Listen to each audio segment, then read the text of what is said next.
Good morning, I'm Maiki Oreta and you're watching Basis Points, where we dive deep into the numbers and the stories that drive our economy and shape our world. The headlines. A UN report says the Philippine economy will remain a top performer in Southeast Asia this year. Big relief for small businesses. The Food and Drug Administration streamlines its registration process. Plus, later in the show, how are the Los Angeles wildfires impacting the Filipino community? We'll speak to Adelio from the Philippine Consulate General in LA. All these and more coming up. First, let's take a look at how financial markets performed. Now, U.S. stocks took a hit on Friday after an upbeat jobs report raised fresh inflation fears, stoking concerns that the Federal Reserve will be cautious about cutting interest rates this year. The S&P 500 down 1.5%. The Dow Jones Industrial Average down by about as much, 1.63%. And the NASDAQ down by exactly 1.63% as well. Now, one of the concerns of the markets and the Fed is that Trump's policies tend to be inflationary. What are we talking about? Well, if we're talking about deportations and reducing immigration, that's a tighter labor market. Tight labor market means wages go up faster. That's inflationary. Tariffs are directly inflationary. We're going to increase the cost of goods. That probably is going to be passed off to the consumer. Over in Europe, markets followed the downtrend on Wall Street. The FTSE 100 down by 0.9%, the DAX down by 0.5%, and France's CAC 40 down by 0.8%. Now, overall, a challenging week for global markets as rate hike fears linger. Now, in other news, the Philippine economy is expected to remain one of the strongest performers in Southeast Asia this year. That's according to a report by the United Nations Department of Economic and Social Affairs. The report forecasts our economy to grow by 6.1% this year and further to 6.2% in 2026. The growth is driven by strong investment activity and robust private consumption. Improved government revenue collection also plays a crucial role by sustaining public spending on infrastructure, which is seen as a key to unlocking our long-term growth potential. Now, this is a positive sign for businesses planning to invest or to expand locally. Now, the government-owned Land Bank of the Philippines is planning to raise 10 billion pesos this year through a bond offering set for 2025. Land Bank President and CEO Lynette Ortiz says that this move is part of the bank's strategy to generate funds. However, it still needs approval from the Monetary Board, NEDA, and the Office of the President before it can proceed. Meanwhile, the International Monetary Fund is urging for the restoration of capital for both Land Bank and the DBP following their multi-billion contributions to the Maharlika Investment Corporation's Sovereign Wealth Fund. Despite this, Land Bank maintains that it remains financially stable.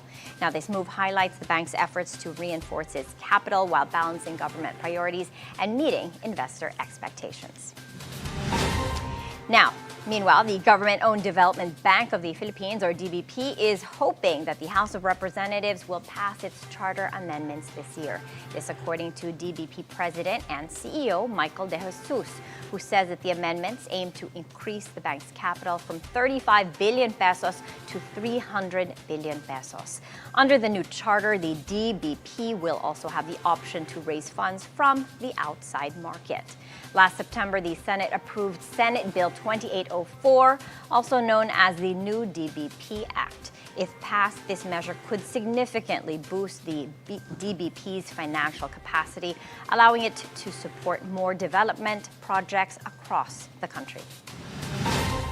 Big changes are happening at the Food and Drug Administration, or the FDA, as it streamlines its registration process and extends the validity of health product licenses to 12 years. The move is part of President Bongbong Marcos's directives to revamp the regulatory landscape, aiming to improve public health safety. The FDA says that the extension will also reduce regulatory hassles for businesses, especially small and medium enterprises, making it easier for them to operate. For businesses, this means less paperwork and longer validity periods, allowing them to focus on growth and innovation. We're taking a quick break. Please stay with us as we dive deep into the numbers and the narratives that matter most to your bottom line.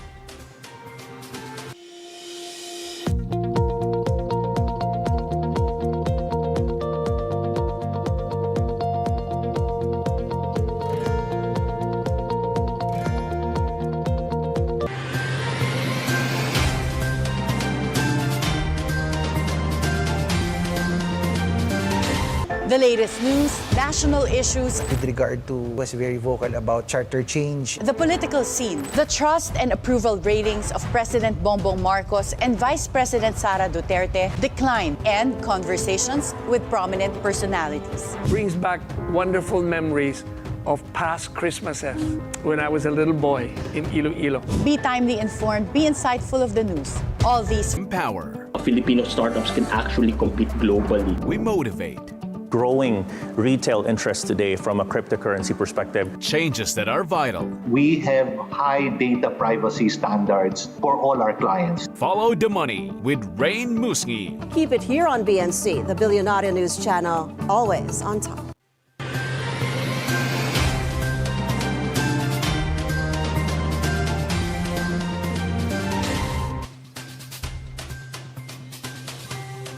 Welcome back to Basis Points Trading at the Philippine Stock Exchange. Opened just a few minutes ago. Let's take a look at the initial figures. As of 9:39 this morning, the main gauge is pretty entrenched in negative territory, down by almost 1%, down by 0.9% to 64.39. You can recall that the market closed the week slightly lower last Friday, with the PSE slipping just 0.2% to 64.96 on low trading volume, which was partly due to the U.S. markets being closed for a holiday. Now, going back to the main gauge today, we are seeing pretty much a sea of red. PSE index down by 0.9%, almost 1% there. The broader all shares index down by not by as much, down by just 0.5%. Taking a look at the sub indices, I'm looking at a mixed picture here. Everything is trading in the red except for the mining and oil counter, bucking the downtrend, up by 0.5%. The subsector deepest in the red is the holding firms, down markedly, down by 1.6%. So a lot of selling in that sector right now. Now, at the foreign exchange market, the peso opened weaker at 58.53 against the greenback compared to its previous close last Friday of 58.36.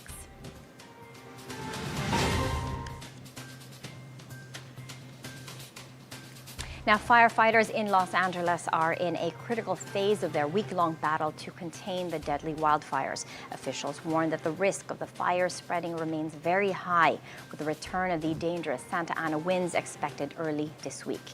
At least 16 lives have been lost to the blazes, and authorities fear that the death toll could rise further. California Governor Gavin Newsom has ordered an additional 1,000 National Guard members to be deployed to Los Angeles, bringing the total to around 2,500 personnel.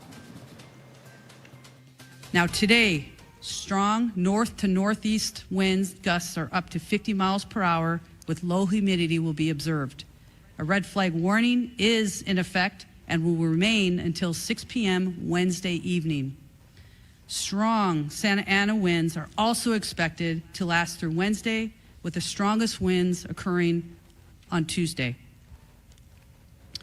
With the next wave of wind events, I want to be very, very clear here. It's very important that the community understands that these wind events are coming into Los Angeles. I want to reassure you that Mayor Bass, Chief McDonald, and I are united and focused on exactly what we need to do to prepare the city with these next strong winds that are coming.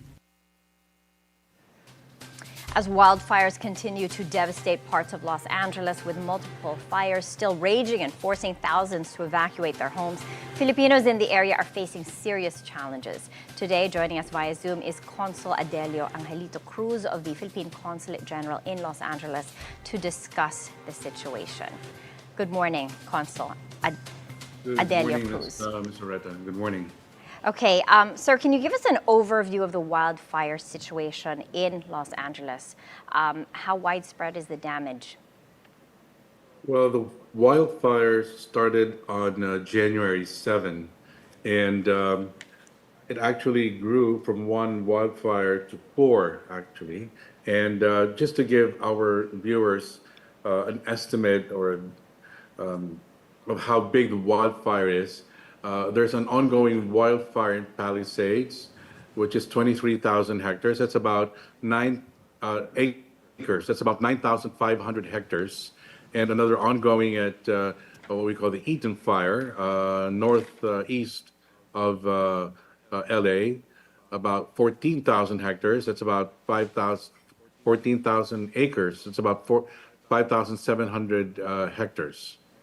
It's still unabated. We're expecting a lot more winds coming in the next few days, and we expect the wildfire to continue to grow. That's unfortunate. Just to put things into perspective, sir, Los Angeles is home to a huge community of Filipino Americans. Just to put things into perspective, can you give us an idea of how many Filipinos are in LA City, in LA County, and of them, how many have been affected directly by the blazes there? All right, for LA County, there are 5 counties in LA. There are 416,000 Filipinos and Filipino Americans. However, for the city of Los Angeles, we estimate there is about 159,000 Filipino Americans residing in the city right now. Of them, sir, about how many have been directly affected by the wildfires?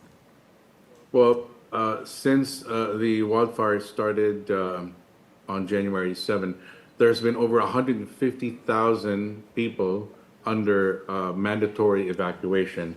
So we believe that there are thousands of our Filipinos who had to voluntarily evacuate from their homes. But right now, working with the Filipino Workers Center, there were about 150 Filipinos who reached out for assistance to the consulate. Of those that have reached out for assistance from the consulate, what sort of assistance are they asking for? Basically 2 things, a new job and a new place to stay. Okay. Around how many are in shelters right now of Filipino Americans, sir?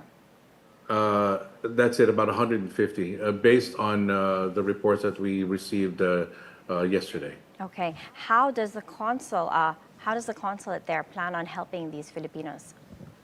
Well, we have a very robust and active Filipino American community. We literally have hundreds of Filipino American organizations.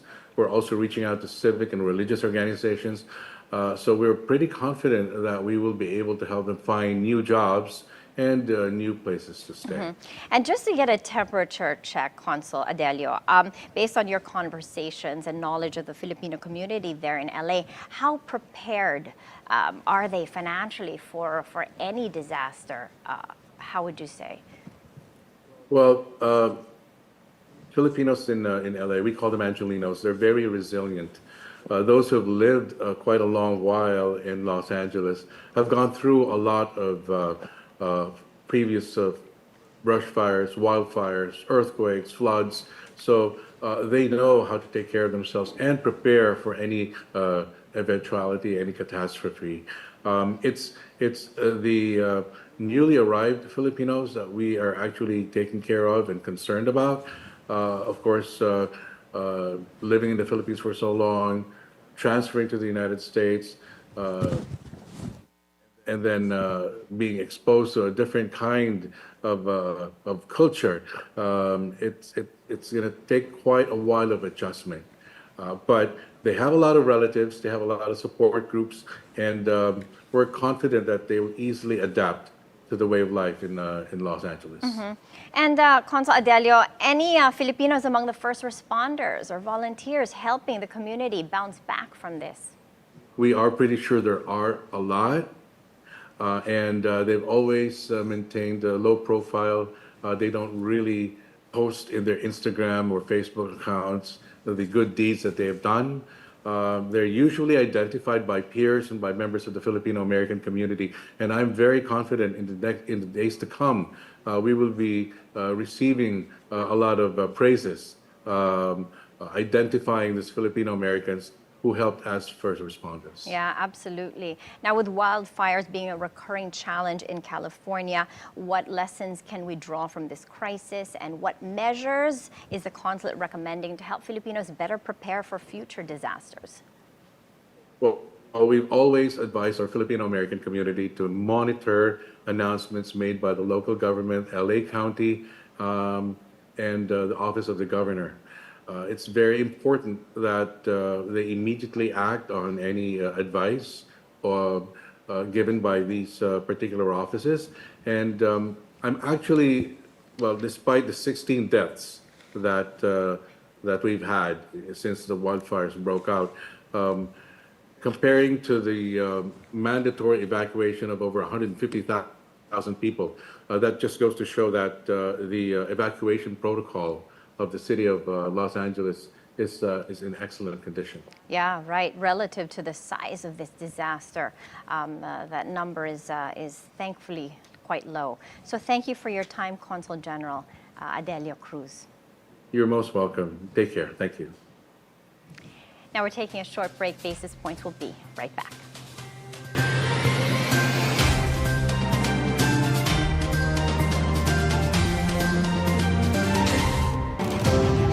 From the filing of candidacies until the last ballot is counted, your newest trusted news source, BNC, the Bilyonaryo News Channel, will be at the forefront to guide your decisions and guard your... Manila Development Authority, or the MMDA, is warning motorists to expect major traffic congestion along EDSA as repairs get underway. Our mobility correspondent G. Baroga has the details.